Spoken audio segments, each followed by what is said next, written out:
Roy Disney first mentioned the idea of Fantasia 2000 to Maestro James Levine in a brief meeting at the Metropolitan Opera in 1992. Jim was very enthused, remembers Roy. During that meeting, he asked Levine the question crucial to Fantasia's fearlessly playful approach. How would you feel about conducting a 3-minute version of Beethoven's Fifth Symphony? The right 3 minutes would be great, was the response, and the Disney-Levine partnership was forged. Assigned to visualize the beginning of Beethoven's mighty symphony was director Pistotto Hunt. In more than 20 years at the Disney studio, Hunt proved that he had an extraordinary flair for expressing emotions, particularly those of hope and joy, through color. And upon seeing the original Fantasia, it became his dream to do it to the best music he could imagine. What Pistotto came up with and why is the story of the continuing inspiration after more than 190 years of what one musicologist described as Beethoven's astonishing combination of, quote, a forceful intensity of feeling with a hitherto unimagined perfection of design, unquote. The start of Beethoven's Symphony No. 5. Those 3 short notes of equal duration followed by a much longer note have, since the 19th century, seemed the music of humanity's affirming flame. In the Second World War, beleaguered populations heard in those 4 notes the ... dash that is Morse code for the letter V, and connected them with victory over tyranny. The BBC in London began and ended every wartime broadcast day with those notes as a musical hope for the victory of democracies over dictatorships and the return of peace. Even children imitated their insistent call as they played at heroic defiance of fate. Bum bum bum bum. Beethoven himself called those notes, quote unquote, fate knocking at the door. Pistotto, whose passion for the music he still studies in college courses at night equals his passion for his art, was determined to answer fate's knocking. In the late 70s, Pistotto came to Walt Disney Feature Animation to work on special effects on The Fox and the Hound, along with an artist named Kelvin Yasuda. We would dream together, recalls Pistotto. We always wanted to do something as beautiful as Fantasia, but we thought we had come along too late, that such a thing would never happen again. So when Fantasia 2000 became a reality for me, I thought of Kelvin right away. In December 1997, a message appeared on my desk from Don Ernst, the film's producer, saying that he and Roy Disney wanted to have a meeting with me about it. So I interrupted my development work on Tarzan and went to Roy's office. Don Ernst said, "Well, you know we haven't come up with the visuals for B5 yet, and we'd like to know if you'd be interested in working on it, coming up with some ideas," Pistotto recalled. 4 attempts to visualize Symphony No. 5 was made before the opportunity was given to Pistotto. Thomas Schumacher explains, "We approached several artists for ideas on the piece. The problem was not a failure of the artist, but a failure of the process to be able to articulate an idea without taking it all the way. The realm of the visual is mysterious. When you see it, you know what you have, but before that, it is all theoretical. Abstraction is not an easy collaborative process." I knew I didn't want to do something entirely abstract, says Pistotto.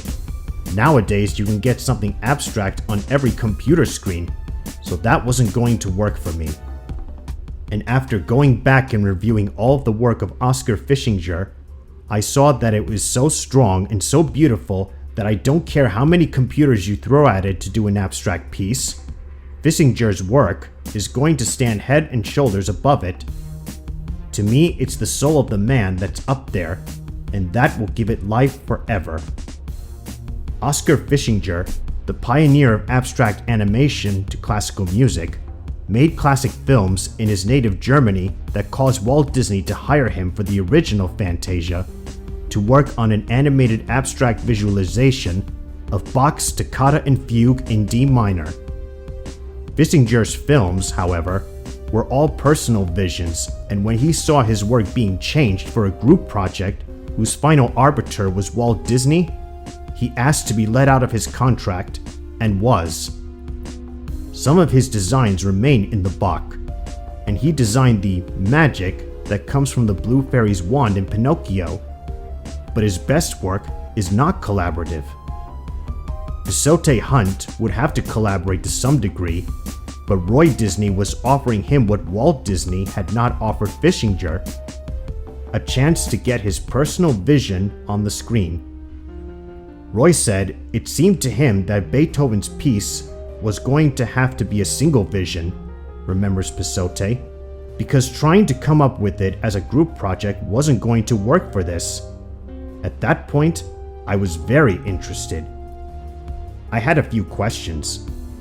If this is true, I said, this is kind of a once-in-a-lifetime thing. My questions are, is there something specific you have in mind? Or do you want someone to take this and run with it? Don said they had always thought of the music as lending itself to being an abstract piece. But Roy said, you know, we don't want to influence you. It could tell a story. It doesn't have to tell a story.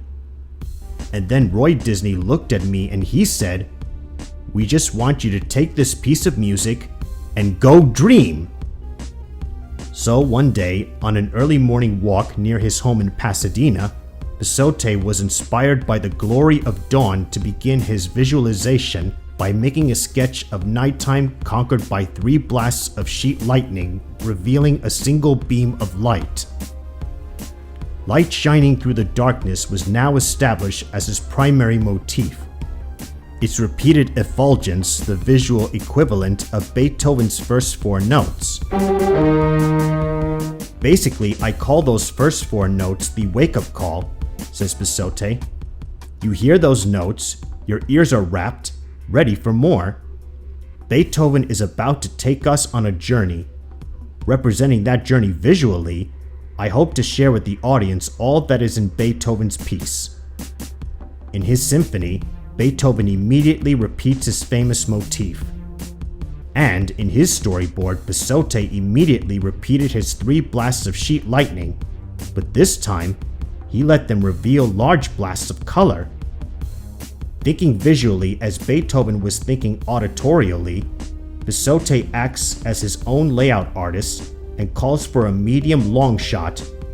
He will continue to do this as he matches note after note with shot after shot.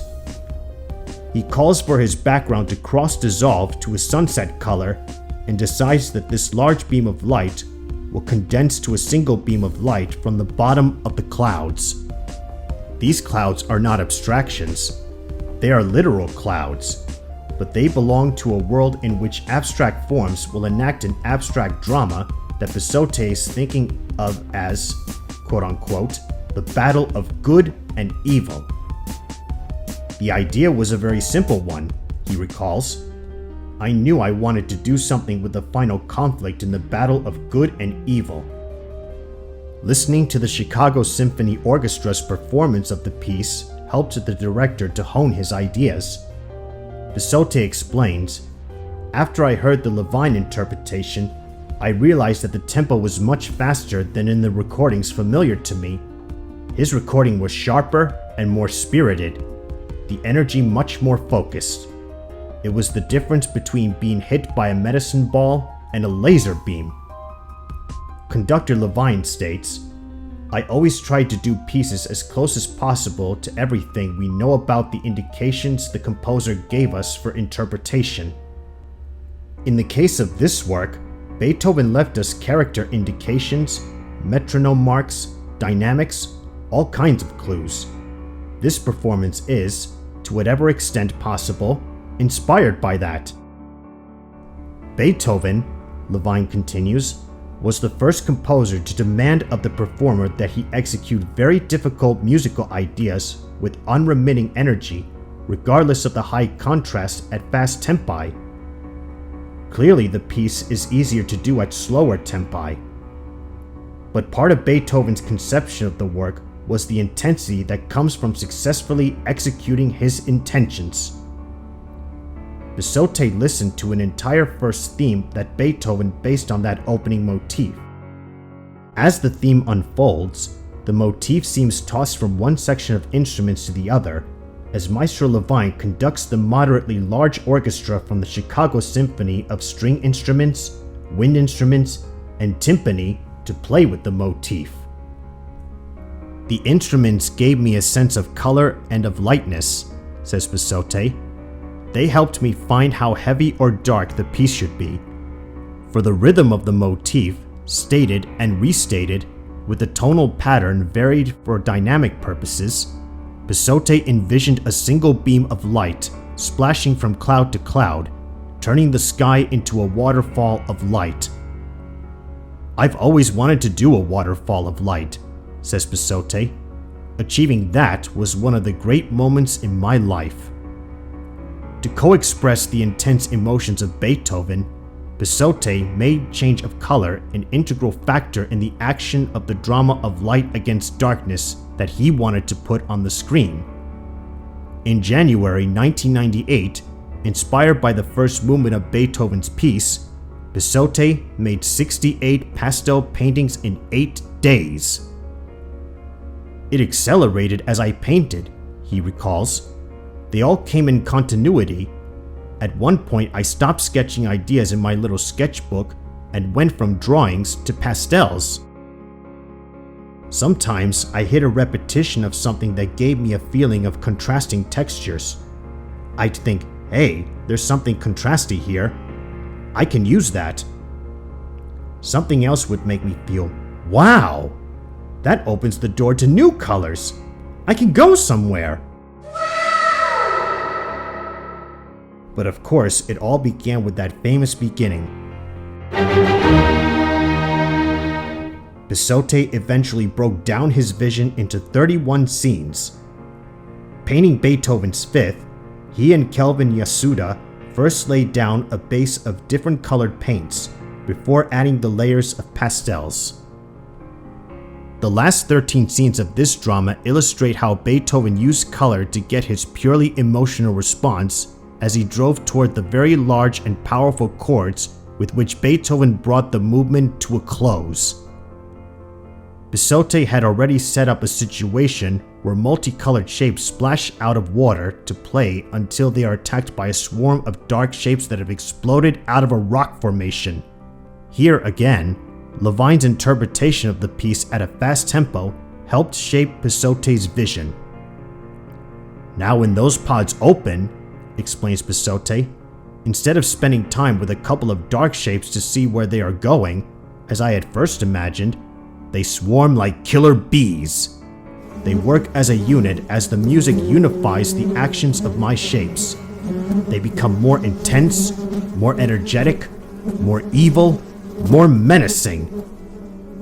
What one realizes watching Bisotte's work is that each of us has a personal, interior vocabulary of emotional responses to any vocabulary of movements. Movements that suggest to us splashing or playing tag or being attracted to light like a sunflower, as happened in Bisotte's beginning, rouse emotional reactions in viewers even when they are being mimed by geometrical shapes. For instance, there is a large orange shape and a small pink shape, and when Roy Disney saw the visualization for the first time, he immediately identified and personalized them. I thought butterfly characters, older one, younger one, he said. They are not actually representations of butterflies of any age, of course, but geometric shapes that move with a fluttering reminiscent of butterflies. But such is the human propensity for symbolization, and this symbolization sets the stage for our involvement in the abstract drama of the climactic scenes. Many months later, when Roy Disney looked at what Bisotte had wrought, he said, "My notion from day one was that whatever we do with an abstract thing, I want the audience to say, 'It looks hand-painted. Every frame painted by hand.' Well, it does." Pisote is one of the amazing artists who is a true inventor, says Schneider. His creation is a testament both to his talent and to the creative process. Roy has encouraged our artists to make their personal contributions inside a collective and leave their personal stamp with their work. It's these individuals inside the collective that we prize. With the help of Kelvin Yasuda, Dave Bosert's special effects team, and all the other resources of the Disney studio, Director Hunt's single vision was achieved by the collaborative art of animation. The challenge of making Beethoven's Fifth look like animated pastels took Dave Bosert's breath away. That waterfall of light! They could have spray-fixed their pastels, says Bosert, artistic coordinator for the whole of Fantasia 2000, as well as head of special effects. Pisote chose not to do that, because when you spray-fix pastels, you change the color slightly, and he wanted the color to be as pure as possible. "It was a one-shot deal," he says. "The platen comes down, and we scan the image, and when the platen comes up, the image isn't the same anymore. Some of the pastel has been picked up on the platen, so that the platen has to be cleaned up before the next piece of art is scanned. It is a painstaking and time-consuming way to scan a film into a computer, but if what you're after is the look of pure color, it's worth it." The result required 116 separate paintings in pastel, their shapes and forms digitized to the movement in consonance with Beethoven's development of the unforgettable ... as the motif is stated, restated, and changed emotionally to build up what millions of listeners have heard as music's ultimate statement of heroic defiance. To see Pisote's visualization is to follow him on a new and different kind of journey with Beethoven. If in those few short minutes people can feel the music through their eyes as well as their ears as I did, I would think I had touched something very special. The final scene had Raul Garcia animating 9 feet 2 frames in space, 6 full seconds in time, and in that many stretch of screen time, a single beam of light is revealed, and the last of the multicolored shapes fly upward into the beam as it begins to fade, even as the last ray of light disappears. The large orange shape, the wounded one, is carried up into the light. In the last frame of B5, says Pisote, these multicolored shapes reach their destination. The last shape to make it is the one that was cut off by darkness, but is now safely home.